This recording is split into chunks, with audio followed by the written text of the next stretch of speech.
Good morning, everybody.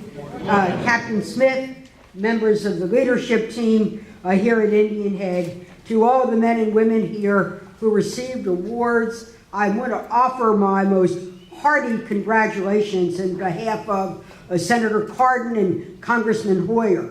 But we think everybody at Indian Head ought to get an award because of the great job you do every day and every single day.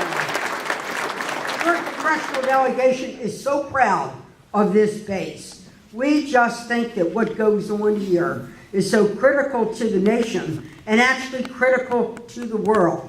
What's so wonderful about our military bases in Maryland is that we deploy ideas, we deploy technology in order to protect the troops and protect the nation. Unlike other bases around the country that deploy troops, we deploy that which will protect the troops and protect the nation and also protect treasured allies. We know that there are 2,300 people who work here on this whole Indian Head base. And then right here at the Naval Warfare Center, that there are 1,500 of you. 1,500 strong, able, competent, doing the job every day in every single way. I wanted to come by here today to not only get an update on the base and see how I, working with the delegation, can be of help, but also to really express, in behalf of the delegation, our deep, deep appreciation for those who, as I said, won the employee awards, and also those who work here every day. When you listen to what these awards meant, they were really, you all are really smart. Really smart. I understand that here at the Naval Warfare Center, it's one of the largest employers of PhDs within the Navy. That in and of itself is impressive. It's the Genius Club right down here in Charles County. Who knew? Who knew? And at the same time, all of the other support staff. Your mission is essential to our national security. You are the one-stop shop for naval energetics. You are the ones that are protecting us from IEDs, whether it's to protect our troops in Afghanistan, and now we're going to take the great knowledge that's been developed here to make sure we understand the bombs went off in Boston and that the bombs don't ever go off anywhere else here. So we thank you for that. We know that in order to be combat ready, we need smart weapons which are safer for our military to use, but lethal for our enemies to face. But our technology are tools. They're tools of protection, and they are tools meant to be used by what I think is the greatest military force that the world has ever seen. The United States military that has now been at war at the service to the nation for more than 10 years, where we've asked so much for so few, for so long, that we want you to know we're really proud of you.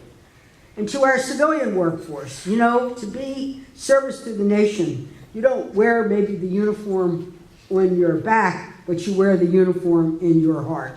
Our civilian workforce, to the engineers, to the technicians, to the administrative staff, whether you hold a PhD or a union card, what is so impressive about the men and women here at Indian Head is the values that you bring to your job. You bring tremendous intellectual ability, wonderful educational backgrounds that really are in and of themselves the envy of the world. But what makes America great is our rule of law, our belief in the Constitution of the United States of America, but the values that you bring: loyalty, honor, hard work, and patriotism. And it's these old-fashioned values with newfangled technology that will always keep America safe. So I wanted to come by and thank you, but to let you know that your delegation wants to not only thank you with words, but to thank you with deeds. And again, speaking in behalf of Senator Cardin and Congressman Hoyer, what we want you to know is we're on your side. We are facing now not only uncertain foes out there, but every day we face the lack of fiscal certainty. And this fiscal certainty adds tensions to those who manage the base and for those of you who work here at the base. As the full chair of the Appropriations Committee, it's my job to do what I can to bring both fiscal sanity and fiscal certainty to the nation. For that, if I can pull that off, you'll see me winning the Nobel Peace Prize.